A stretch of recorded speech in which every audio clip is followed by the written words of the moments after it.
ऐसा किसी घर की नींव की तरह है। बहुत बढ़िया उदाहरण है। मतलब हम रोज उस नींव को नहीं देखते, हम तो दीवारों को सजाते हैं, लेकिन उसके बिना घर खड़ा नहीं रह सकता। बिल्कुल नहीं रह सकता। लेकिन यहाँ एक सवाल है, क्या हम यहाँ ये दावा कर रहे हैं कि किसी व्यक्ति की मानसिक शांति का सीधा गणित उसके बैंक बैलेंस से जुड़ा है? मेरा मतलब है, क्या अमीर लोगों को तनाव नहीं होता? अरे नहीं, ये एक बहुत ही वाजिब सवाल है आपका। बैंक बैलेंस का मतलब सीधा खुशी या शांति कभी नहीं होता। यहाँ हमें कारण और प्रभाव के मैकेनिज्म को समझना होगा। देखिए, पैसा असल में कोई मानसिक शांति खरीद नहीं रहा है। तो फिर क्या कर रहा है? वो एक साइकोलॉजिकल कुशन, मतलब एक मनोवैज्ञानिक कुशन तैयार कर रहा है। जब किसी इंसान के पास पैसे की कमी होती है ना, तो उसका दिमाग लगातार एक सर्वाइवल मोड में रहता है। अच्छा। दिमाग का वो अलार्म सिस्टम हमेशा बजता रहता है कि अगले महीने का किराया कैसे जाएगा, या अगर नौकरी चली गई तो क्या होगा। बिल्कुल। ये जो असुरक्षा का डर है, ये इंसान की सबसे बुनियादी ऊर्जा को सोख लेता है।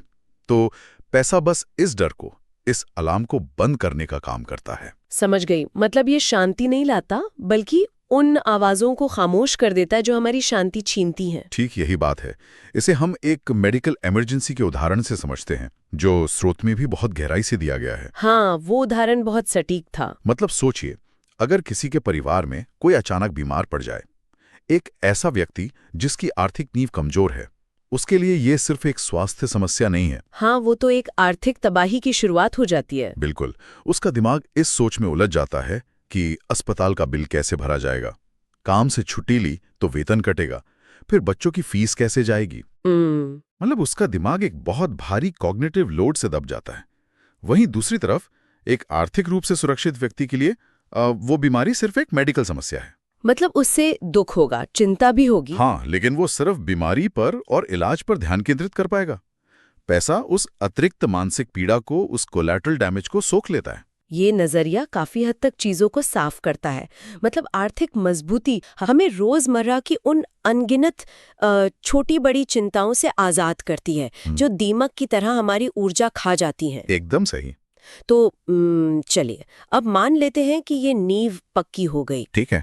मतलब छत टपक नहीं रही है और कल के खाने की चिंता भी नहीं है। हाँ। इसके बाद क्या दिमाग बस चिंता करना बंद कर देता है? नहीं, दिमाग रुकता नहीं है। हमारे स्रोत के अनुसार जब बुनियादी सुरक्षा मिल जाती है, तब इंसान ऊपर की ओर देखता है और यहीं से अवसरों का द्वार खुलता है। बिल्कुल। जब दिमाग से अस्तित्व बचाने की जद्दोजहद खत्म होती है, तब वो योजनाएं बनाना शुरू करता है। वो भविष्य के क्षितिज का विस्तार करता है। नोट्स बताते हैं कि जैसे विदेश में उच्च शिक्षा प्राप्त करना हो, अपना कोई नया और जोखिम भरा बिजनेस शुरू करना हो, या अपनी पसंद का करियर चुनना हो। हाँ, तो पैसा व्यक्ति को विकल्प देता है, ऑप्शंस देता है। लेकिन यहाँ मुझे इस विचार से थोड़ी असहमति है। अच्छा, क्यों? मुझे लगता है कि हम अक्सर पैसा होने को स्वतंत्रता होने के साथ मिला देते हैं। ये एक दिलचस्प पॉइंट है। मतलब हमने अपने आसपास ऐसे कई लोगों को देखा है जिनकी आमदनी बहुत अच्छी है, लेकिन वो आजाद बिल्कुल नहीं है। हाँ, ऐसे बहुत लोग हैं। वो अपनी आमदनी के साथ साथ अपने खर्चे बढ़ा लेते हैं, बड़ी गाड़ियां, बड़े घर, और फिर उन्हें बनाए रखने के लिए भारी भरकम EMI। बिल्कुल। तो क्या पैसा वाकई आजादी दे रहा है, या ये सिर्फ एक बड़े और ज्यादा महंगे पिंजरे का निर्माण कर रहा है? मैं कहूंगा कि ये एक बहुत ही शानदार ऑब्जर्वेशन है, और आधुनिक समाज की सबसे बड़ी विडंबना भी यही है। जो लोग महंगे पिंजरे में कैद है ना, उन्होंने असल में पैसे के मूल काम को गलत समझ लिया है। लोग अक्सर उपभोग को, मतलब कंजम्पशन को ही आजादी मान लेते हैं। हाँ, उन्हें लगता है कि बस खरीदते जाओ। उन्हें लगता है कि महंगी चीजें खरीदना ही आर्थिक स्वतंत्रता है। लेकिन जैसा कि हमारा स्रोत इशारा कर रहा है, पैसे की असली ताकत वस्तुएं खरीदना नहीं, तो क्या है? विकल्प खरीदना है, ऑप्शंस। अगर कोई दिखावे के चक्कर में खुद को भारी कर्ज में डुबो लेता है, तो उसने तो अपने विकल्प ही खत्म कर दिए ना। बिल्कुल। अब वो इंसान उस कर्ज को चुकाने के लिए एक ऐसी नौकरी करने को मजबूर है जो शायद उसे बिल्कुल पसंद नहीं है। तो असल में स्वतंत्रता का पैमाना ये नहीं है कि हम क्या खरीद सकते हैं, बल्कि ये है कि हम किस चीज को ना कह सकते हैं। बिल्कुल सटीक बात कही आपने। असली आर्थिक स्वतंत्रता वो ताकत है जो हमें मजबूरियों से बाहर निकालती है। ये वो ढाल है जो आपको ना कहने की आजादी देती है। कोई भी कह सकता है कि मैं इस टॉक्सिक वर्क एनवायरनमेंट में काम नहीं करूंगा, या मैं 1 साल का ब्रेक लेकर अपने स्वास्थ्य पर ध्यान दूंगी। एकदम। या मैं ये शहर छोड़कर कहीं और बसना चाहता हूं। एक गरीब इंसान के पास चुनाव का ये विकल्प नहीं होता। हाँ, उसके पास तो जो परिस्थिति आती है उसे उसी में गुजारा करना पड़ता है। सही कहा। पैसा परिस्थितियों का गुलाम बनने से रोकता है। ये चुनने की आजादी देता है कि हम अपना समय और ऊर्जा कहाँ निवेश करना चाहते हैं। ये बात वाकई सोचने पर मजबूर कर देती है कि बैंक बैलेंस महज एक नंबर नहीं है, वो असल में अनचाहे समझौतों से बचने का एक हथियार है। बिल्कुल, एक हथियार ही है। अब देखिए, व्यक्तिगत आजादी की ये बात तो समझ आती है, लेकिन हम अकेले किसी निर्वात में तो रहते नहीं हैं। जी। हमारा एक समाज है, हमारे परिवार हैं। जी। तो जब हम इस व्यक्तिगत दायरे से बाहर निकलते हैं तो स्रोत हमें एक सामाजिक दर्पण के सामने खड़ा कर देता है। और ये हिस्सा थोड़ा चुभने वाला है। बहुत चुभने वाला है। समाजशास्त्र और मनोविज्ञान का ये गठजोड़ हमेशा से थोड़ा जटिल रहा है। हाँ। स्रोत में बहुत ही बेबाकी से एक कड़वा सच लिखा गया है कि समाज में व्यक्ति की काबिलियत अक्सर उसके बैंक बैलेंस से आंकी जाती है, जो कि सच भी है। आर्थिक स्वतंत्रता से व्यक्ति में आत्मविश्वास आता है और वो दूसरों की मदद करने में सक्षम बनता है। लेकिन जो बात मुझे सबसे ज्यादा हैरान करती है वो क्या है?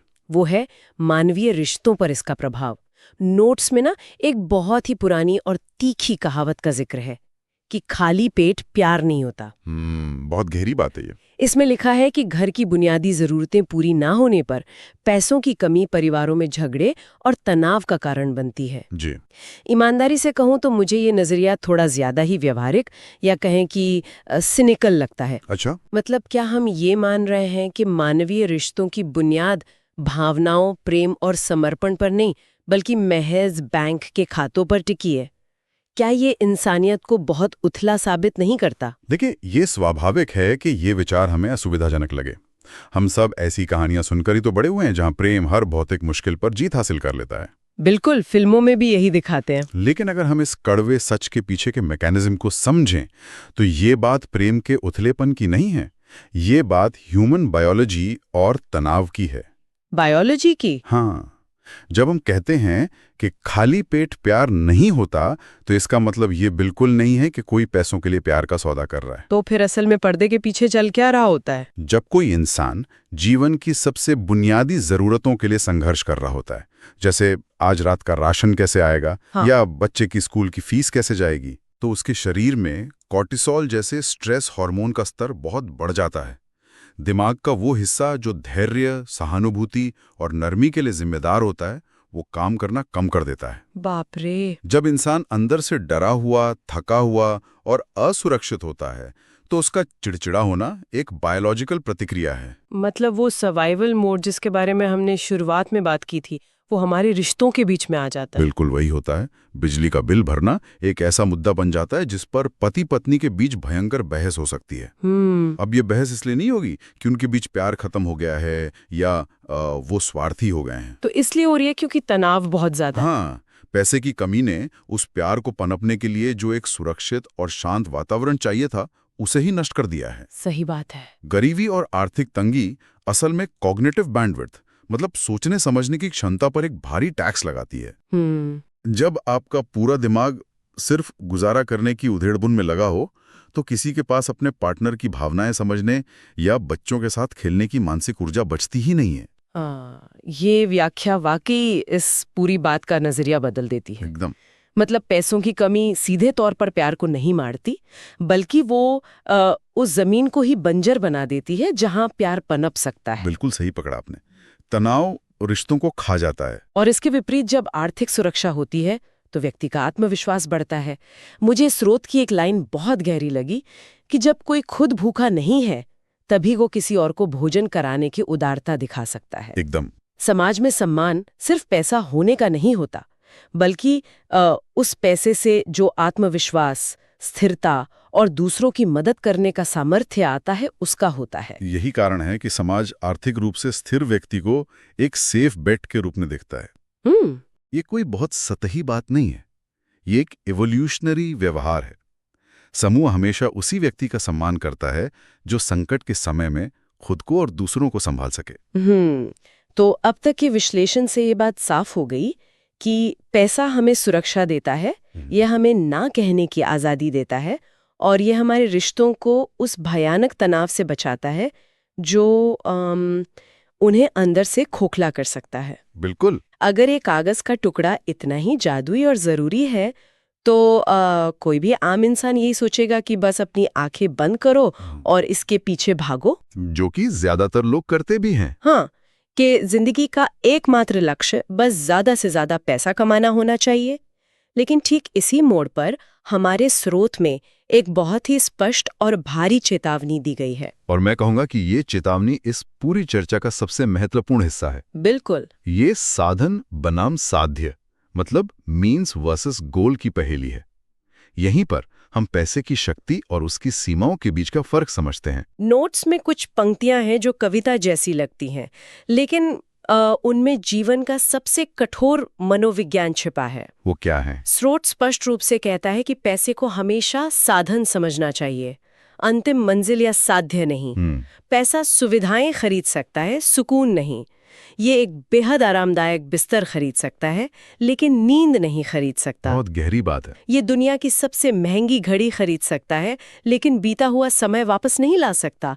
और इसके बाद ना एक एनालॉजी दी गई है कि पैसा जीवन की गाड़ी का पेट्रोल है। ये पेट्रोल वाली एनालॉजी बहुत सटीक है ना? ये समझाती है कि पैसा जीवन रूपी यात्रा को सुगम बनाने वाला एक लुब्रिकेंट है। जी। बिना पेट्रोल के गाड़ी रास्ते में रुक जाएगी, आप धक्के मारते रह जाएंगे, जो कि वो असुरक्षा और सर्वाइवल मोड है। बिल्कुल, जिसकी हमने पहले बात की। लेकिन समस्या तब शुरू होती है जब लोग पेट्रोल को ही अपनी मंजिल मान लेते हैं। एकदम।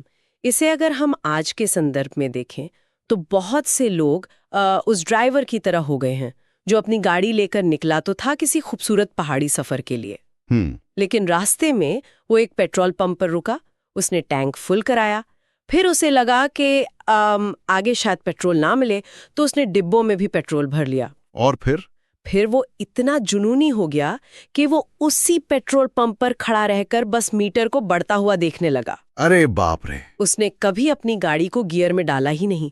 सफर का आनंद, हवा को महसूस करना सब पीछे छूट गया। वो इंसान अपनी ही जिंदगी का नहीं बल्कि उस पेट्रोल का चौकीदार बन के रह गया। और मनोविज्ञान में इसे हेडोनिक ट्रेडमिल की स्थिति से भी जोड़ा जा सकता है। वो क्या होता है? मतलब आप दौड़ रहे हैं, पसीना बहा रहे हैं, लेकिन पहुंच कहीं नहीं रहे। विरोधाभास देखिए, लोग सुकून पाने के लिए पैसा कमाना शुरू करते हैं। वो सोचते हैं कि जब उनके पास काफी पैसा हो जाएगा तो वो आराम की नींद सोएंगे, अपने परिवार के साथ समय बिताएंगे। बिल्कुल, सब यही सोचते हैं। लेकिन उस पैसे की अंधी दौड़ में वो सबसे पहले अपना सुकून ही दांव पर लगाते हैं। फिर वो अपनी नींद खराब करते हैं और अंत में वो सारा समय खो देते हैं जो उन्हें अपनों के साथ बिताना था। कितना अजीब है ना? जिस चीज को पाने के लिए उन्होंने पेट्रोल इकट्ठा करना शुरू किया था, वो उसी चीज को उस पेट्रोल के बदले बेच देते हैं। ये तो ऐसा हुआ कि आपने एक शानदार बिस्तर खरीदा, लेकिन उसे खरीदने की किश्तें चुकाने के लिए आपको दिन रात इतनी मेहनत करनी पड़ी कि अब आपको उस बिस्तर पे नींद ही नहीं आती। बिल्कुल। आपको डॉक्टर से नींद की गोलियां लेनी पड़ रही हैं। लेकिन यहाँ एक व्यावहारिक सवाल उठता है। बताइए। अगर हमें पेट्रोल का चौकीदार नहीं बनना है तो क्या हम पेट्रोल की परवाह करना ही छोड़ दें? नहीं, ऐसा बिल्कुल नहीं है। देखिए, ये बहुत अच्छी तरह से फिट बैठता है। जब स्रोत बचत या सेविंग्स की बात करता है तो वो हमें कंजूस बनने या पेट्रोल का होर्डिंग करने को नहीं कह रहा है। अच्छा। बचत के स्मार्ट तरीके असल में हमारी गाड़ी की फ्यूल एफिशिएंसी बढ़ाने और एक सुरक्षित रिजर्व रखने के बारे में है।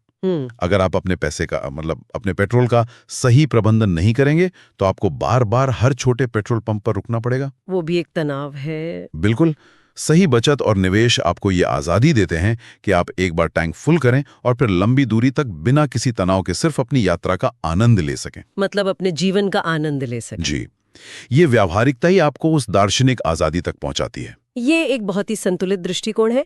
चलिए तो अब इस पूरी चर्चा के धागों को एक साथ समेटते हैं। बिल्कुल। हमने इस गहन चर्चा में पैसे के कई चेहरों को देखा। ये कोई खलनायक नहीं है, बल्कि एक अत्यंत आवश्यक उपकरण है। ये वो मजबूत नींव है जो हमारे दिमाग को असुरक्षा के अलार्म से आज़ाद करती है। ये वो ढाल है जो हमें नापसंद चीज़ों को ना कहने की ताकत और नए विकल्प देती है। सही कहा। हमने इसके उस मनोवैज्ञानिक पहलू को भी समझा कि कैसे पैसे की कमी हमारे सबसे करीबी रिश्तों में तनाव का जहर घोल सकती है। हाँ, वो बहुत ज़रूरी पॉइंट था। लेकिन इन सब के साथ हमने उस खतरनाक जाल को भी पहचाना जहां लोग साधन को साध्य मान बैठते हैं और पेट्रोल जमा करने में ही पूरी जिंदगी निकाल देते हैं। इस पूरी बातचीत का सार यही है कि पैसा हमारी सेवा के लिए बनाया गया है, हमें उसका गुलाम नहीं बनना है। बिल्कुल। और इस चर्चा को समाप्त करते हुए मैं एक ऐसा विचार सामने रखना चाहूंगा जो हमारे स्रोत के उसी पेट्रोल वाले उदाहरण को ना एक नए मुकाम पर ले जाता है। अरे वाह, बताइए वो क्या है? जरा एक पल के लिए कल्पना कीजिए, हम्म। अगर आज रात किसी जादू से पैसे कमाने की सारी